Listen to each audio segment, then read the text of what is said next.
What's up, guys? What's going on? I'm Paul. This is Pauline Theology's daily devotional, and we're going through the book of John. We're in John chapter 16, 31 through 32. I'm glad you guys are here. I'm glad you guys are listening and following along as we go through John, which has been a great book. It's been awesome to see, dive deep, and know Jesus more intimately.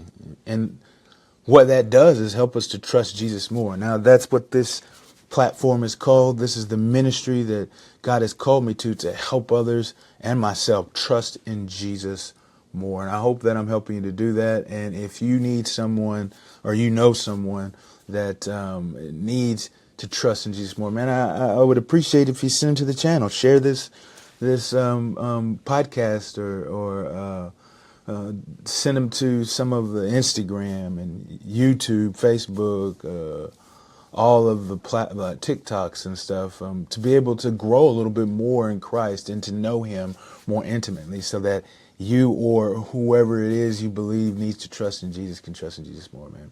If you want to support us here, if you've been enjoying this, man, we have trustinjesusministries.com, and you can go there, and on the top says give, and you can give whatever it is, if it's a reoccurring or if it is a one-time donation, man, to help to grow the channel and to do the ministry that God has called me and my wife to do, as we also share in a nomadic ministry as well. And you can check some of those things out as well. But this is all about daily devotional. So if you haven't read yet, we're in John 16, 31 through 32. Check that out. Read it. See what it has to say. Come back. And we're going to answer some questions about the scriptures so that we can grow more in the knowledge of God, so that we can walk and trust in Jesus.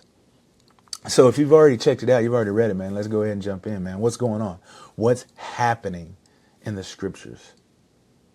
Well, the disciples have just proclaimed, now we believe. We believe, Jesus, that you came from the Father, man. We know that you have all the wisdom. There is nothing that you do not know. And then after that happens, Jesus says, oh, now you believe. And this is a nuanced sense to understand. We have it just on paper, but some think it might be a question. It says, now you believe? It's like, so you finally believe? Is that what it took for me to say that I'm going to speak clearly? And while others believe that it might be like sarcastic, Jesus is like, oh, now you believe, huh? Now you believe. And I think it might be the latter because of what he is about to say.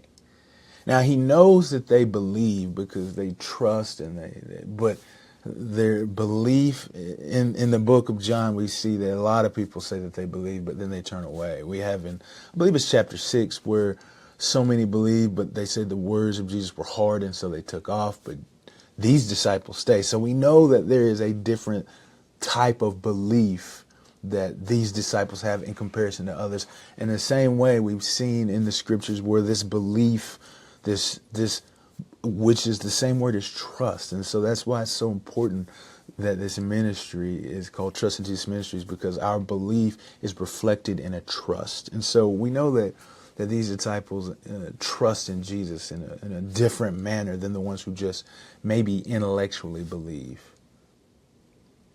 But the belief that they're saying here is still fickle. And it will be until the Spirit comes. And that's the thing that Jesus has been talking about, and we have been discussing in these past couple of episodes, is the Spirit and its impact, and how it's going to reveal, it's going to share, it's going to grow the Christian in his knowledge and his faith and his walk. And so Jesus says, man, he says, you believe now, huh? Now you believe? Now? He says, because the time is coming, and the time is now, because the hour of Jesus' glorification, when he is going to be struck, when he is going to be beaten and bruised, is about to take place, is about to occur. His glorification, or his death, his murder, his torture is about to happen, man. And he says, at this time, that everyone, all of the disciples that are there, will forsake him. They will leave him. But he says that he is not alone. that God the Father will be with him. So what does this say about God? Because I think that's so important for us to realize, is that God will never forsake us. He does not forsake Jesus. He is there. He is there. And it's hard to imagine, too. It's hard to imagine the depth and the pain that Jesus probably felt as the disciples did scatter, that they left him alone when the time was there in which he needed them the most. They left, but the Father was with Jesus. The Father was with Jesus. What's this say about man? That we are weak.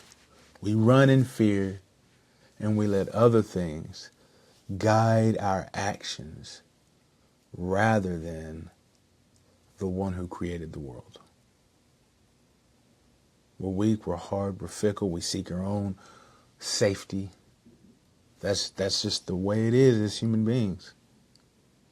But as Christians, trusting in Jesus allows us to do more. Allows us to accomplish more. Despite all of the tribulation and the trials, the suffering, the pain that might occur in it. How do we apply these truths to our lives, man? We recognize the presence of God and then stand. Where is it that you have to stand today? Where is it where you, after all the things, the struggles, the pains, the hurts, the trials, do you have to stand and not run? I appreciate you guys for listening, and I'll see you in the next episode.